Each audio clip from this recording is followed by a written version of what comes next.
is muted. Hey everybody, looks like we're live.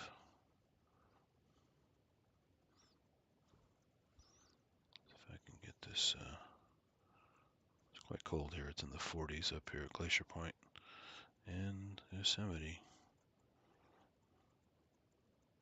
But it started much earlier, but had all kinds of issues. One of them being, the music's not even playing now. But you know what? I don't care. I'm glad this actually is streaming.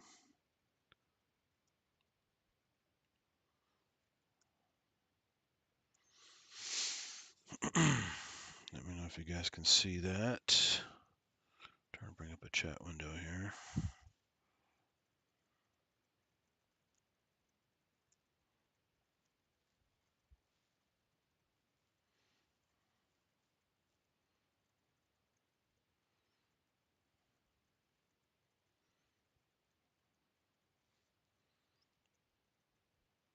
It's weird how I can't hear myself on the thing.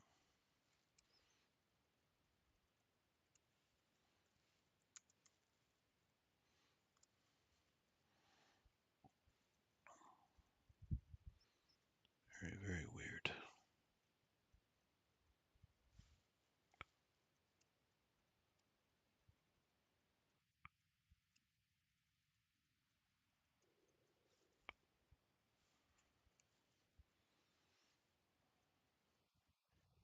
Oh, there we go. Somehow it muted itself. Hey, Matt, how's it going? I can hear myself, but I can't hear the music anymore.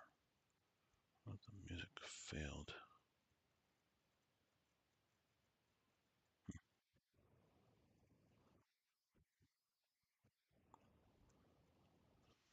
Very weird. Anyway, having trouble as usual with streaming issues and other tethering stuff and all that, but check out the test image I just took before starting the stream. If you make that full screen, you will see a halfway decent image of the Andromeda Galaxy M31. Actually, the farthest thing you can see naked eye, 2.2, some books say 2.6 million light years away. It's actually part of the local group, along with M32, NGC 205, M33, and Triangulum, a bunch of other stuff. And it's local, and it's 2.2 million light years. So, got some crazy scales around here. So I have this thing tethered to the phone, and you notice the live view is off because I'm taking time exposures. You can't do galaxies and faint stuff with a live view. So this is basically a 4-second exposure, 16,000 ISO. Just trying different settings here. And I'm going to do another test right now and see if I'm still lined up. And then I have to go browse the card.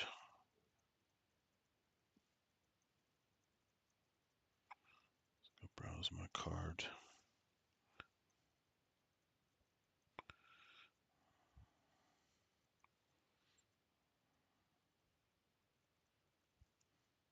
Here's the shot I just took. Slightly fuzzy still.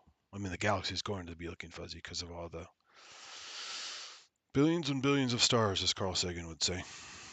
So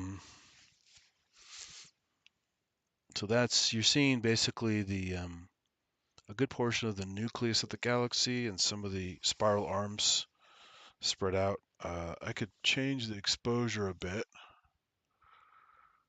Let's go up to 6 seconds.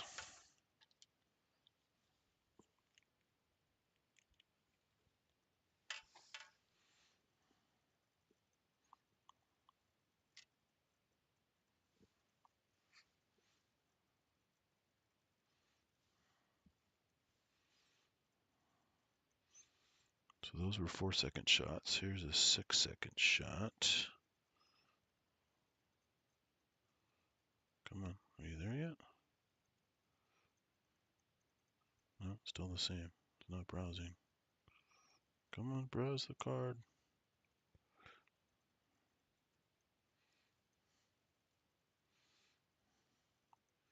Let me change my view mode here. It's not quite sorting the way I like.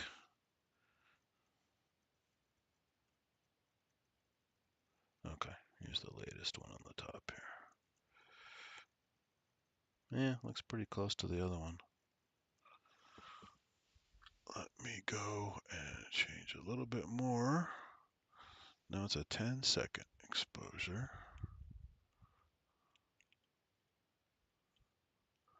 And I haven't turned on the high ISO cleanup mode in the camera, and I'm just doing mostly default kind of stuff.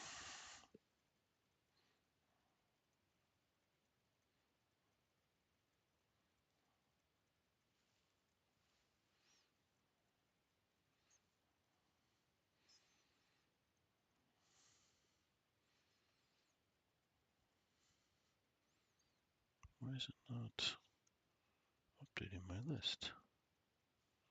That's weird.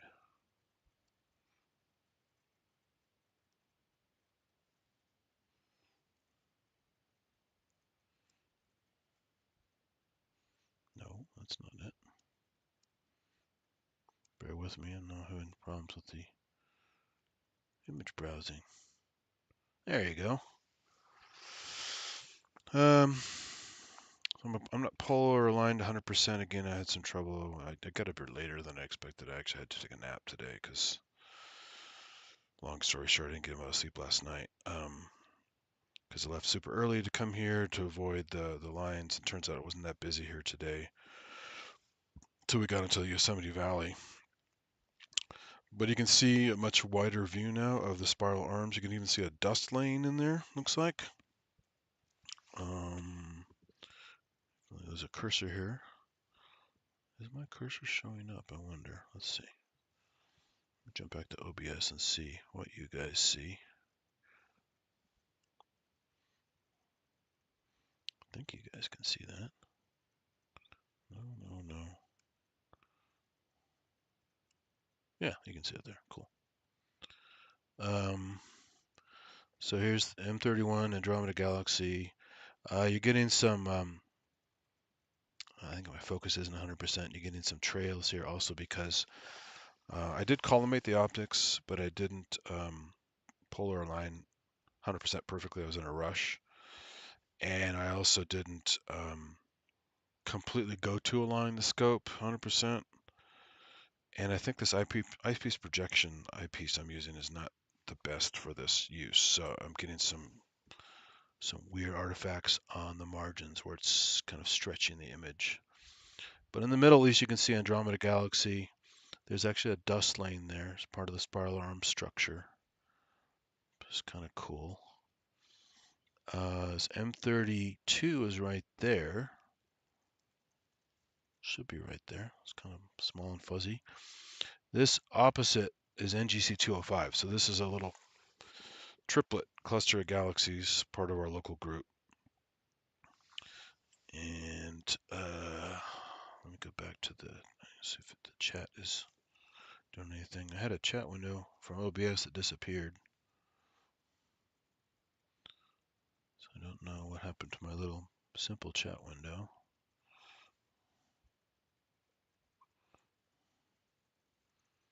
Where is my chat? Show. Yeah, it's not showing my chat, so now I have to go to the other YouTube window to see the chat. That's unfortunate. Hey, Crescent, what's up?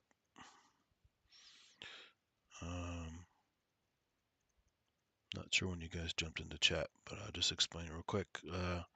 Doing some deep sky experiments tonight after a bunch of problems as usual. These are high ISO, longer exposures of the sky showing galaxies. So this current shot is a 10-second exposure. M31 Andromeda Galaxy at the bottom of the image. You can see the spiral arms creating a fuzzy structure extending out from the nucleus, which is quite bright. The nucleus is what you can mostly see naked eye. It's 2.2 million light years away, and it's considered the farthest thing you can see naked eye, which not just a good test of your eyesight, but also how dark adapted you are and how good the seeing is in your area. Because from here, it's just you look up and there it is. There's no straining. There's clearly a fuzzy object in the sky right where you look, without any guesswork. Like it's not part of the Milky Way. It's not a little cloud. It's clearly an object up there, and I can see it from my light polluted area down in the valley on certain nights. But again, you gotta dark adapt for a while, stand outside, find. It's a quick way to find it. I'm trying to get the software to work earlier, but the stupid Stellarium is doing the daylight view again, even though it's not sunrise yet. So I kind of give up on that for now. I was going to show you where it is, but I can do a follow-up stream afterward, kind of showing objects I showed with the Stellarium program running properly in the correct time with the correct constellations and stuff. But basically, M31, M32, NGC 205 is over here, a little galaxy next to it. And they're part of our local group. And so that's pretty good. I'm getting what you call zodiacal light now, which is this cone of light as the sun is getting close to rising. And you really see it up here at the high altitude, super clear skies in Yosemite. Which tells me that Sirius has already come up. Orion is getting quite high in the sky, which is normally a winter constellation, which tells me that the sun is getting close to coming up. I was going to show a couple of the deep sky stuff before I had problems. What I can show is Orion Nebula, which is really cool. So if you'll bear with me, since my alignment is a little off on this, I'm going to manually slew to the Orion Nebula. So let's go check out Orion Nebula.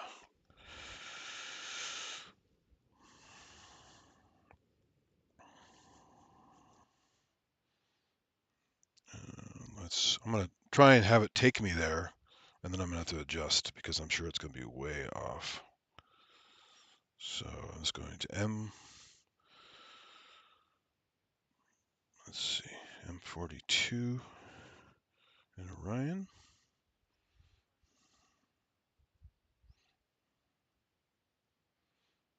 Mount, enter M42.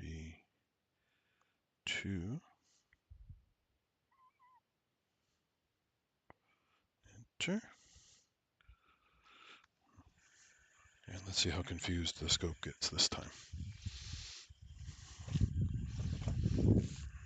So each time I'm getting a little bit more organized with this stuff, getting some of the kinks worked out.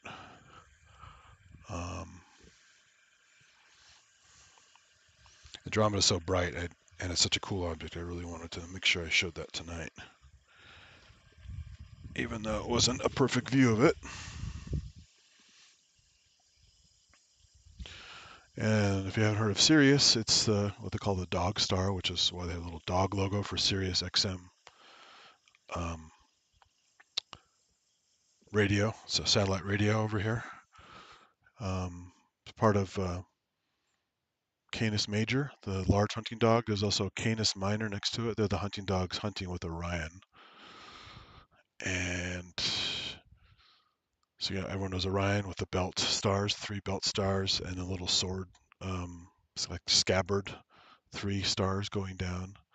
The center star is actually kind of fuzzy when you have a good view of it in binoculars, and that's where I'm going to. It's Orion Nebula. And so let's see if I can dead reckon here without messing things up too much. Yeah, it's pretty close.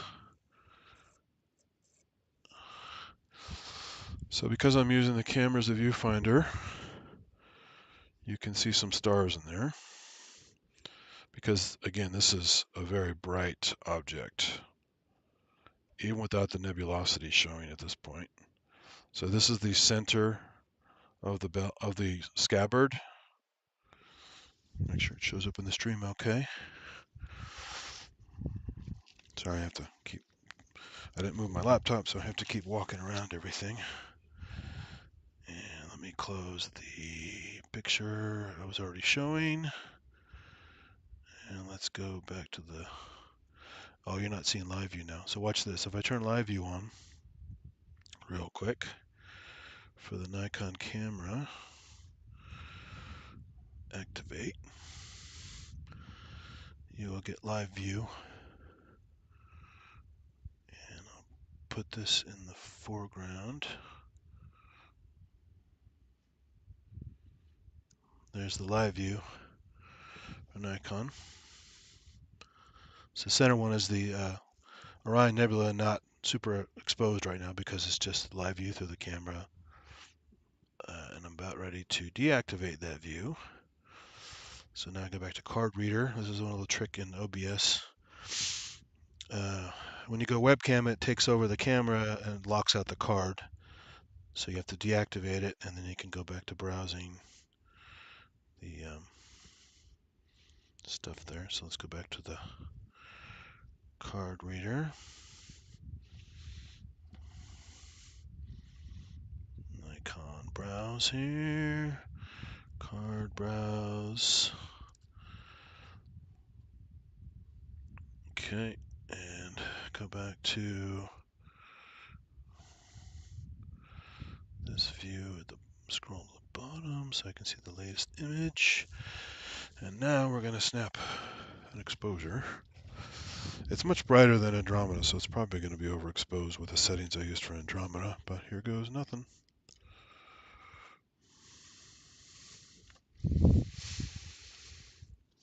So now you won't see live view anymore. I have to go browse the card.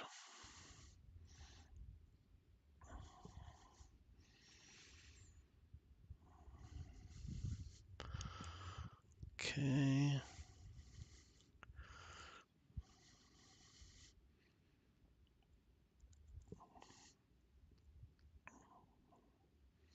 Here comes the picture. Oh, that's still Andromeda. Why isn't it showing the Orion? Again, these kinks.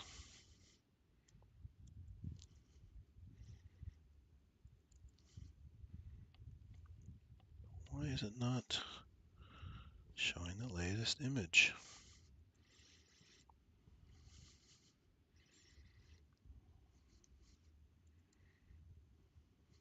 Nope, that's not it. Perhaps it didn't take it. Let me try it again. I heard it click.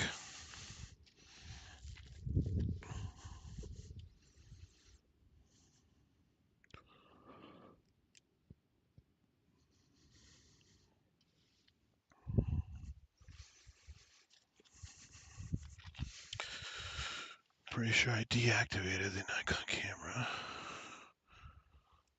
webcam thingy. Yeah, I did. I'm going to hide it, and I'm going to go to this guy and make sure that there's the camera view software, or the image view software. Go back to browse the Nikon camera.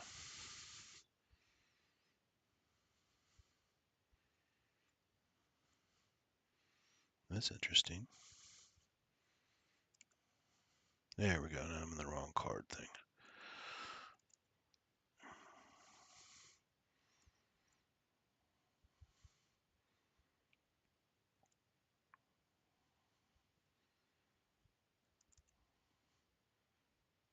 Hey, there you go.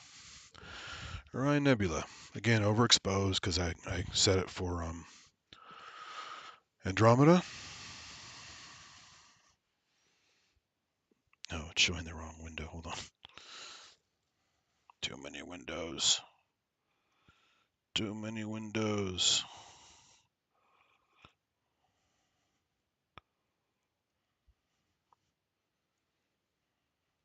There you go. Fix the location. So it's You can see it kind of has this enveloping shape to it, like arms reaching out. And again, this image is upside down. So when you look at it in the telescope, this is an upside down view, but it's like arms outreaching. When you really expose it properly and you don't have it kind of fuzzy and like I'm doing here. Let's fix the exposure because this is too much for Andromeda. This is a very bright object, so I'm going to take this down to 4 seconds.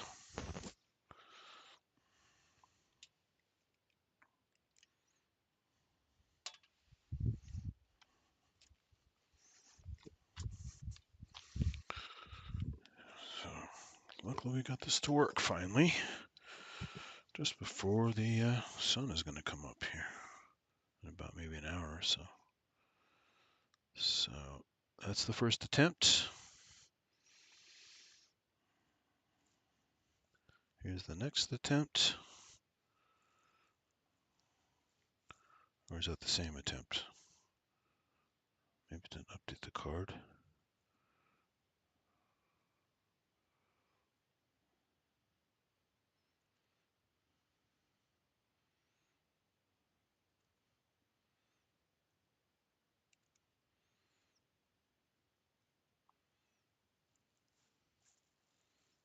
It's a little bit better. It's less washed out.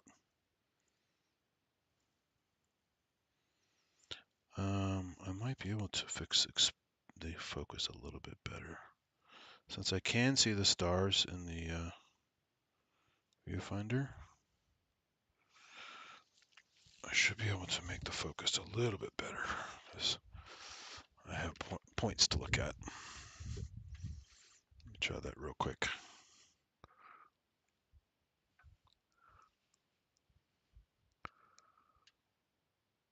Okay.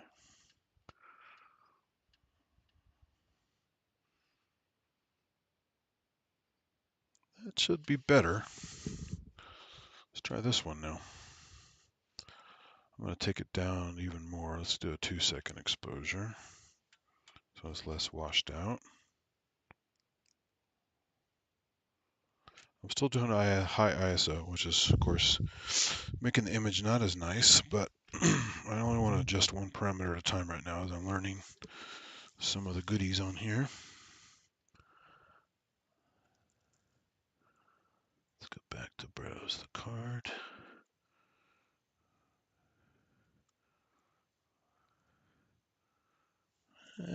Again, a little better. Still getting those stretched out stars on the periphery from the eyepiece projection. So this is camera hooked into prime focus, so it's going through the eyepiece tube on the astrograph telescope.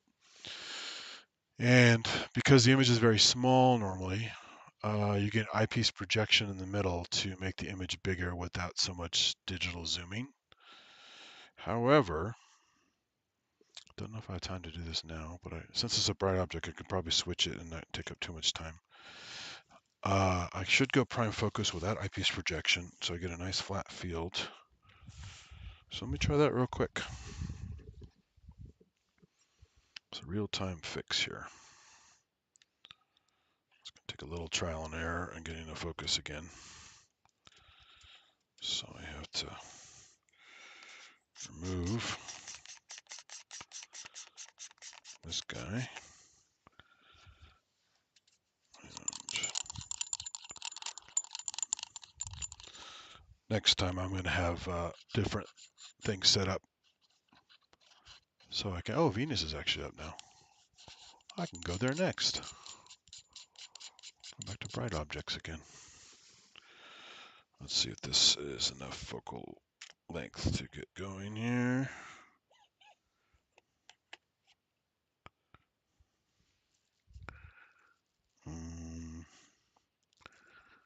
Might not be at this point. Let's see.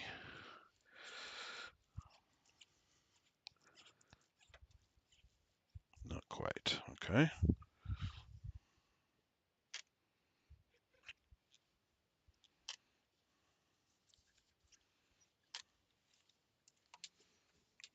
this thing doing here? Why are you going bonkers like that?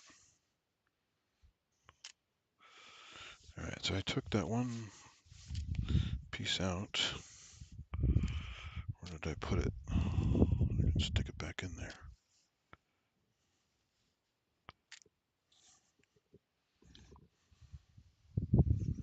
Took the one bracket out.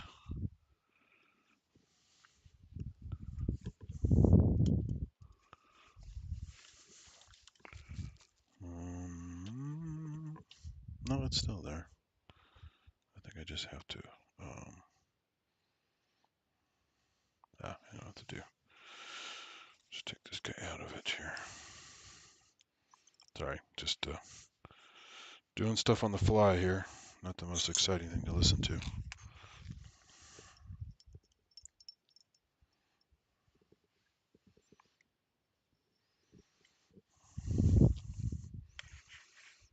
need to take one more piece out of the puzzle.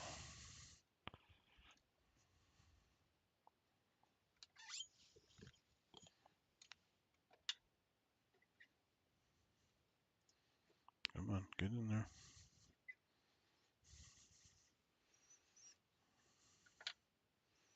Didn't loosen the screws enough. Doesn't want to go in there.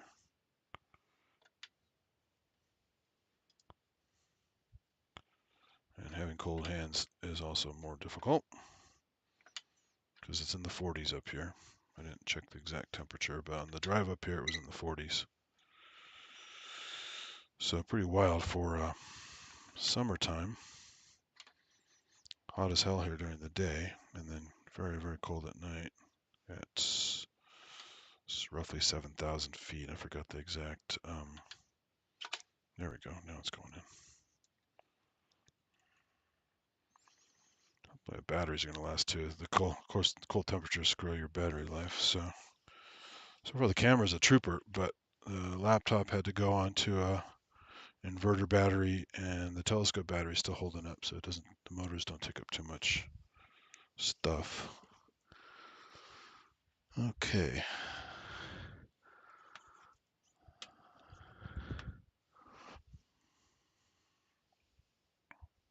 Oops, that's not in all the way, is it? There we go. Almost there.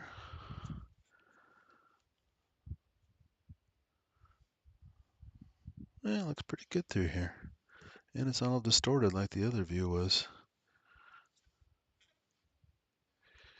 The damn eyepiece projection is a whole other issue. So I'm going to go back to live view real quick so you can enjoy that because you guys are used to that.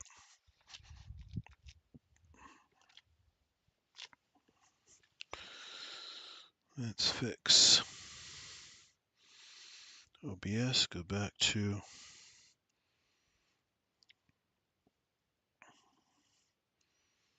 activate the webcam, and you can see what I'm seeing here. So there's the scabbard again in Orion, off of Orion's belt. Center star is what we're looking at. Let me fix the orientation a little bit here. So right in the center, it's a fuzzy area, fuzzy star, supposedly. From this point of view, you're not sure until you actually do some tweaks. And here comes a tweak. Let's take a picture. Get my shutter release here. Come on, shutter release.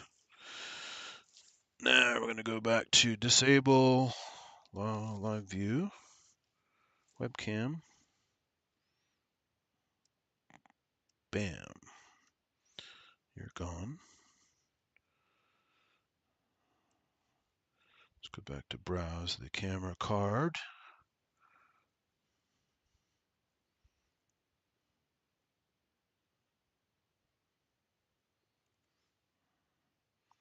Camera card, camera card, camera card. Latest image is, oh, it's still reading it, come on.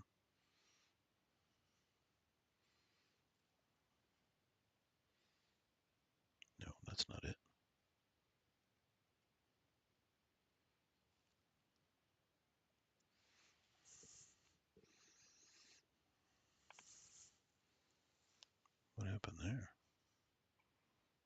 overexpose it. Let's try it again.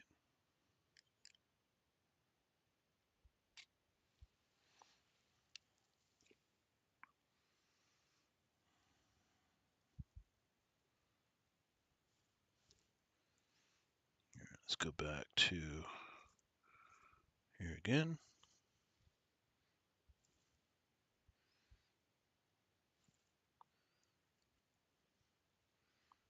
Yeah, I think it's overexposed or something. That's bizarre. Let me check on the camera itself.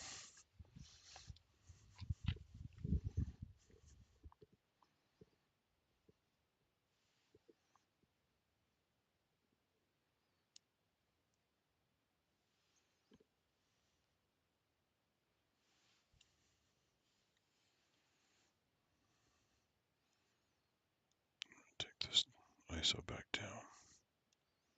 Too much.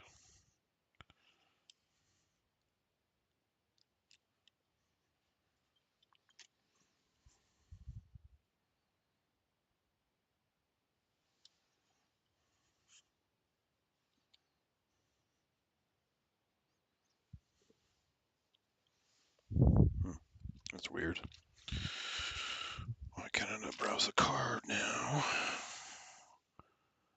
Always tech things, always tech issues. Webcam's deactivated. Turn off Stellarium because it's not behaving anyway.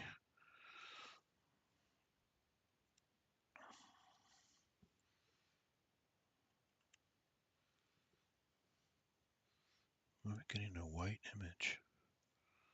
That is bizarre, very bizarre. I'm going to reattach the USB-C. Maybe there's an issue with the sync of some kind. Sorry if I'm missing the chat. It's too much tinkering with the camera right now.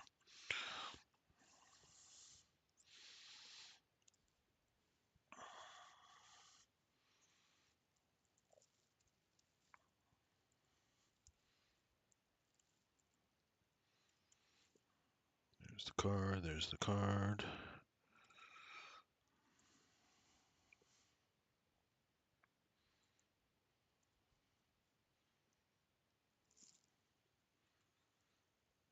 There we go.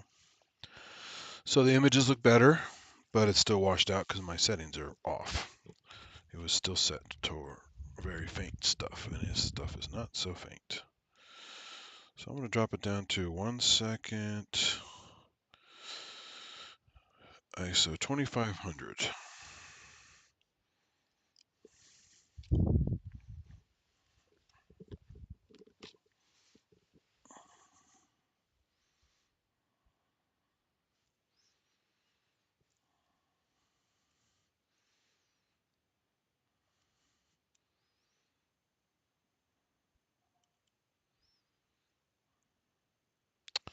Still a bit milky looking, but if you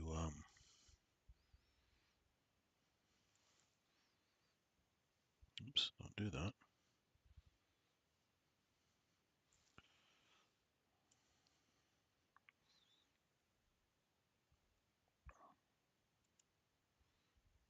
Let's blow it up a tad. You can see structure to it there, but it's still kind of out of focus. But see how it has these overall kind of shape and some dark voids. And my focus is still off as well. It's not only overexposed, but the focus is off. So let me fix that. Let me fix that.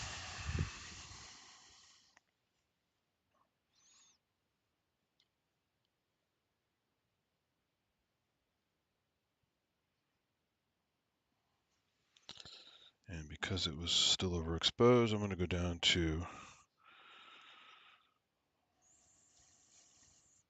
half a second, ISO 2500.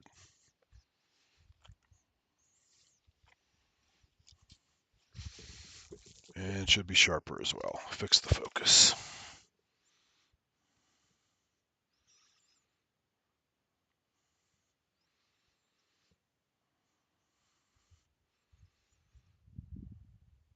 Better. Still a little bit overexposed. We're getting sky glow too. That's another problem. The background is very bright because the blue of early dawn is coming in. So diacolite left a while back. Now we're getting proper blue and then some kind of tapered off into a yellowish gradient on the horizon. So naked eye, Orion is much fainter now. All the stars except for the major stars, Betelgeuse, Rigel, the belt stars, stuff like that are still visible, but the other stuff is kind of whacked out. So as usual, I waited too long to take some of these shots, but that's when the stuff was working. Let's do take the ISO down a little bit more and maybe make the shutter up a little. So it's 1.3, 1 over 1.3.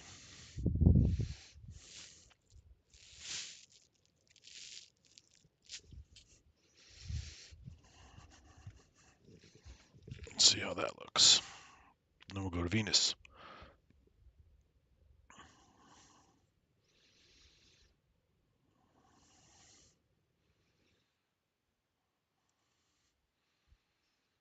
Yeah, it's still getting washed out. The stars are more pinpoint, but still not perfect. You're getting the overall color of the Orion Nebula, the kind of pinkish color. The really cool thing is next time when I get a better magnified view and sharper, there's a thing in the middle called the trapezium. It's a trapezoid of stars. And there are generally 4 obvious ones that you can see in a decent telescope with, paying attention to details. I've seen up to 6 before. There might even be a 7th one. I can't remember. But Orion Nebula is basically like a lot of the nebula you're going to see in the sky. It's a stellar nursery. So gas and dust are coalescing via gravity, starting thermonuclear fusion of new stars. You get really young, bright stars in the Pleiades. A lot of nebulosity around the Pleiades, so they're bluish. But this is more of there are different elements as well forming the cloud, causing the pinks and the oranges in some nebulae and the reds and blues and various other colors in the nebula itself, not just the stars. Some of the light is the nebula basically illuminated by the stars. Some of it's being reflected. Some of it's actually, you're getting their emission nebulae that actually, I can't remember some specific examples of those, but anyway, so that's pretty good for that. I'm going to give up on the imaging because it's getting too glowy, and I'm going to go to Venus. So before my batteries start to die on me and then I lose the stream. Let's go to Object, Solar System, Venus. We'll see how close my stuff is here. And I'll turn on the go-to. So you don't need to see the image anymore. This is now static and over with. Let's do live view again. And you can see the live view. Activate. Activate.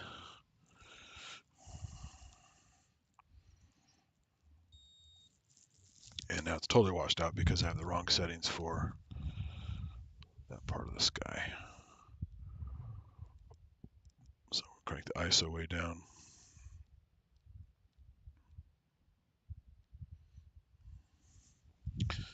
And the alignment's off, of course, so let's put Venus actually in there.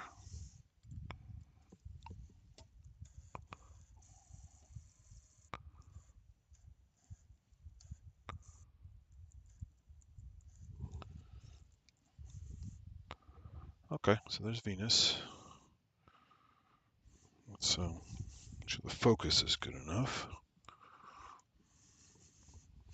Of course, all my stuff's in the way again. I can't get to the eyepiece without moving a bunch of crap.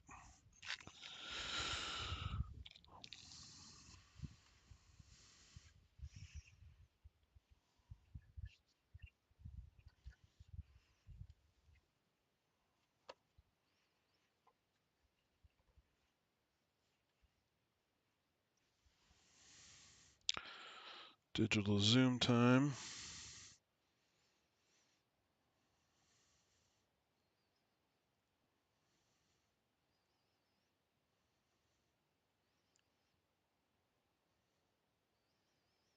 Boy, that looks odd.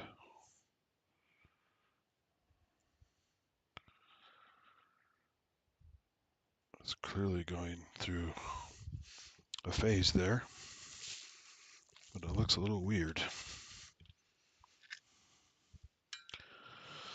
So, partial crescent Venus.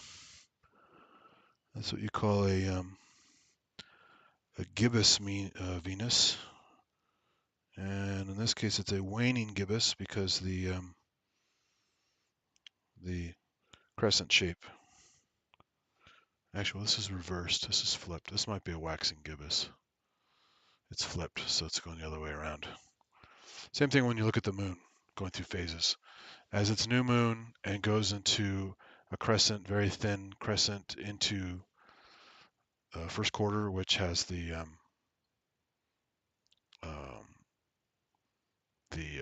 basically half moon. On the way to half moon, that's called a waxing gibbous because it's building up, building up, building up, hits the half point, continues going to full, and then on the way out, it's now darkening on the opposite side and it's called a waning gibbous moon. And Mercury and Venus have the same phase stuff when you look at them at the different times of the orbit. Oopsie, too much movement. There we go. So I'll just leave it there for a while. Nice view of a gibbous Venus. As you know, if you guys have looked at pictures of Venus online and stuff like that, it has incredible CO2 atmosphere. Of course, really, really high temperatures from the runaway greenhouse effect from the CO2, and also just a inhospitable place altogether. The Russians sent a probe there and actually landed on Venus.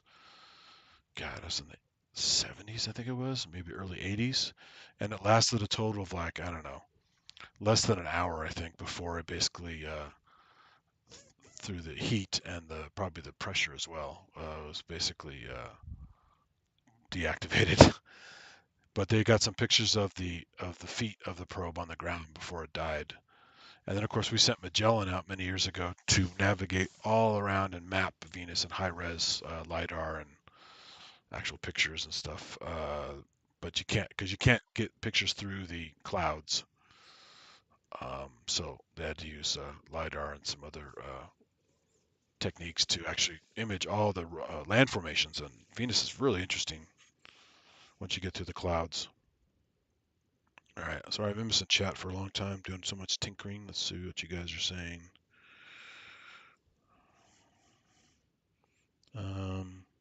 Yeah, Matt, the color is the whole reason I'm doing these long exposures. Even though Orion Nebula is quite bright, you're still not using your cone cells of your eyes enough. It's just too faint to pull the color out. So you basically get a nice bright gray smudge compared to some other stuff you look at, like the Ring Nebula and the Dumbbell Nebula, things like that, which are actually dying stars, a planetary nebula, which is a different kind of object than a Orion Nebula, which is a stellar nursery. So the colors that come from various chemical elements in there being excited. And because of that, you have different filters you can use. So there's a doubly ionized oxygen filter called an O3 filter you can get for pulling details out of some of the nebulae, like kind of fingery, spidery structures that are normally kind of hard to see in a washed out sky. It's pulling out the O3 regions of the nebula. There's also another one called H beta, which is hydrogen beta. And so like the Little Dumbbell and the famous Horsehead Nebula is used for an H beta filter and some other ones. Little Dumbbell is called M76 and Perseus. Um, but it's not for many objects, so it's kind of an expensive filter when you use it for like 3 or 4 objects that I remember anyway. And then H alpha is a whole other ball game. H alpha is used for solar stuff a lot. Hydrogen alpha lets you see solar prominences, lets you see the granularity of the moon because of the convection currents, lets you see solar flares, lets you see sunspots in even greater detail. We get the umbra penumbra sections, the light and the dark sections. It's not just a black spot, it actually has variations in intensity and black and gray values. So H alpha is really good. In fact, I'm shortly going to get this one on, I think it's on sale. Personal solar telescope. There are a couple different versions. Coronado makes a couple different ones. There's a really expensive one that's like $3,000-4,000, and it uses a just like lasers uses this technology called an etalon, which is a I think it's plates of glass heated to a certain temperature, and it creates an active filter that helps you filter different wavelengths down to really specific angstroms. So the standard H alpha filter that's pretty good out there, it's like zero.5 angstroms selection. So it's really, really narrow band of hydrogen alpha wavelength, and so the image quality is amazing. The 1 angstrom ones are okay. That's like the cheaper ones, and then the really fancy ones are even way better than that. But you're spending thousands and thousands of dollars on a solar filter, and if you only look at the sun once in a while, like I do, you're not gonna spend top dollar on something that's you can occasionally use. And our club has a really nice one we used for years, and a nice big scope. But I haven't looked at it through a long time, and I've looked through some of the small ones, and they're pretty good. So if you just want to daily track, what the sun's up to, you can look at the spots, detail, spot activity in general, as the sun goes through solar maximum, solar minimum phases. You get prominences. You get prominences on edge, which are kind of darker. Looks like little snakes on the sun sometimes, instead of just prominences sticking off the edge of the disk, which is this giant flame loops that are just amazing. And some of those flame loops are like 5, 6, 7 more Earths across. It's just massive flame loops. Um, and So those are really fun to look at. And of course, occasionally get a solar flare, which are rare. And then those are the ones that cause radio interference. And a severe enough one could actually, not permanently, I don't think, but certainly interfere with broadcasts on Earth for quite a while. I guess a strong enough one could damage equipment, but I haven't read enough on that, so I don't remember the details. So I'm not going to speculate too much. But yeah, it's pretty serious stuff. The sun's a very interesting object, not just keeping us alive, but it's kind of fun to study too. So so I'll get that eventually. That way I could do some daytime streams with a solar telescope, and you guys can check that out. I have pictures over the years that I could share at some point. They're pretty cool, but nothing like looking at the sun as it is right now and talking about what's cool about it, what's weird about it, and all that. Now getting drift because my alignment was not so great. So I'm centered again. So there's gibbous Venus, as I said before. Um, just like the moon goes through phases, anything inside of our orbit, based on the way it interacts with the sun at different angles, we get those phases. So that's why Venus goes through it, Mercury goes through it. We don't get it with other planets and stuff because they're outside of our interaction with the sun from certain angles. Um, so that's just another fun thing about Venus is, and what's really cool is when I've seen Venus during the daytime when it was actually very, very close and of quite a thin crescent, and it was just bright enough for if you stare at the certain part of the sky enough, even in the blue sky, you can actually see Venus pop out. As soon as you look away, you lose sight of it. Basically, it's gone, and you have to stare for a while and wait for it to kind of pop into your view. It's a really weird phenomenon. I only tried it once or twice after I kind of roughly memorized where it was in the sky from the solar observing I did at the local college in the morning, and I drove home and kind of stared at that region of the sky when I got home in the backyard, and finally it popped. I go, oh, there it is, and then I found it in my crappy scope I had back then, and looked at a nice crescent, really, really thin crescent Venus.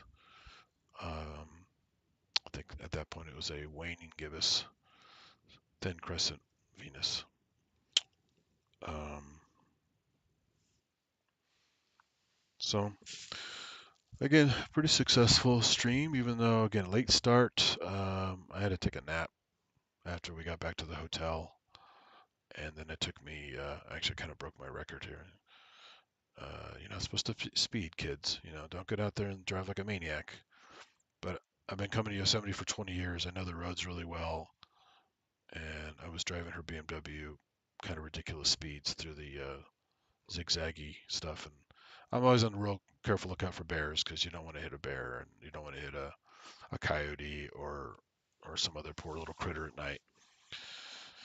Almost no cars that time of night, no people, no bicycles on the road, nothing to worry about except maybe some construction stuff left behind. So you have to be very careful. And I was just in a rush to get here because I had to take a nap and didn't even get up to it till about 2:30 a.m. Then I had issues with alignment and batteries and other random stuff, tethering, the usual fun stuff. And then the scope decided to freak out one time and was telling me, that's Jupiter. I'm like, no, that's the opposite part of the sky. So I had to realign everything. So there's always some excitement with the tech. But as I'll never complain while I'm up here because Yosemite is such a beautiful place. And I'm actually, unfortunately, I don't have any solar filters up there right now, but I'm going to take some pictures with the mirrorless camera with the lens, proper lens, as the sun starts to come up, because the sunrise up here is gorgeous. I don't know if you ever looked at high altitude sunrises before. You can see the effect a little bit in lower altitudes. I've seen it at home a little bit, but just not the clarity you get here. As the sun starts to rise above the horizon, you get a feeling for the distances of all the different peaks and how high everything is as little valleys fill in with sunlight as the little diamond ring effect happens where the sun creeps out of a tiny valley in one of the mountains in the distance. And then as it floods through the whole valley piece by piece by piece and finally all around Half Dome and down into the valley by Nevada Falls just bathes in light. And sometimes there's a fair amount of haze in the mornings, just suspended particles from whatever atmospheric haze, which is kind of interesting too, kind of magical view. But before all that happens, as the sun is coming up, you can see this kind of a V-shaped shadow structure as it's popping up above the horizon. And as you watch that, you can actually see the V form, and as the shadows, like almost like wings, as that flattens out, that's right when it pops out. So you actually can really tell right when it's going to pop out of the horizon. And I was able to capture that many times on time lapse as well as just pictures. Really cool stuff. So, but that's terrestrial photography and not so much astronomy, really. Now you can see the sky's really getting washed out. So if I drop down the exposure a tad, Venus will look normal again.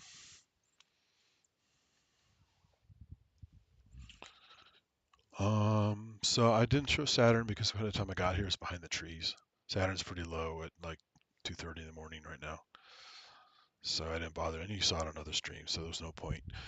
The whole goal of tonight was, because of the skies here are so dark and so amazing, was to capture the faint objects, what they call deep sky objects, galaxies, nebulae, things like that, planetary nebulae. I tried doing the ring nebula, wasn't turning out too well. I was having focus issues and stuff. So then I said, I'm gonna go to Andromeda Galaxy, which is really, really big, really, really bright. Everyone loves galaxies, so I'll just start with that. So that's what you saw tonight when I first started the stream.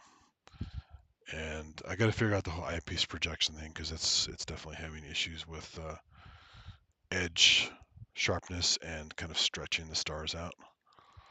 So I might need a special kind of eyepiece for that. Maybe the millimeter eyepiece I'm using, or just the overall quality isn't good enough for eyepiece projection. So I might have to buy a special eyepiece just for that, which is fine, because it's worth it to make smaller stuff bigger. Because I can digital zoom quite a bit, as you see in the live view. But digital zooming the deep sky objects, which are already kind of grainy from high ISO, is not really a great idea. So I'll work on that. But I'm just happy I got anything today or tonight, because there's so many problems. But again, can't complain so much because it did work. And 18, how's it going? Who else is here? Original Synth, how's it going? Who else did I miss? Sorry, I wrapped up on all my tech issues and stuff. I haven't commented on the chat, so I'll definitely go back when the video posts in the, if you go to YouTube, it takes like sometimes 12 hours for the chat to show up in the posted video, sometimes even 24. So I always like going back and reading the chat and stuff. So I appreciate you guys coming and watching, commenting. Feel free to ask questions as usual here or in the comments afterward the video is posted. Requests. Once I get this thing dialed in a little bit better and get things more consistent, all my settings for deep sky, all my settings for live view, eyepiece projection figured out better, other kinds of stuff. I'll have more time on the stream to run longer without wasted time. And we can actually do requests if you guys have objects you know about you want to see, or things you heard about, or if I'm a certain region of the sky, I can just say, who wants to see this? And you guys can vote, all that kind of stuff. So just to make it a little more interactive, like a real star party, and not just me barking at you guys like, look at this is amazing. And you're like, I don't like that object. I want to see this. So just trying to make it fun. It's mostly about education, but it's also very much about fun, because if this stuff is boring, then people tune out and say, oh, I'll just look at a book. I don't need to hear this guy babbling on about stuff. So trying to make it dynamic is always a good thing. And so anyway, the sun is getting bright and bright and bright. I'm going to lose Venus, so I can't take any pictures with lens shortly. So I'm going to have to drop so I can take the camera off and take some lens pictures. So again, thanks everybody for being here. There's no real stream without you guys, because it's just me talking to a computer. So I appreciate it. And let me just center it one more time, so you guys getting better. One last look at Venus. Let me fix the exposure. One more last look at a gibbous Venus. And wave goodbye, Venus. Bye. Thanks, guys. I really appreciate it.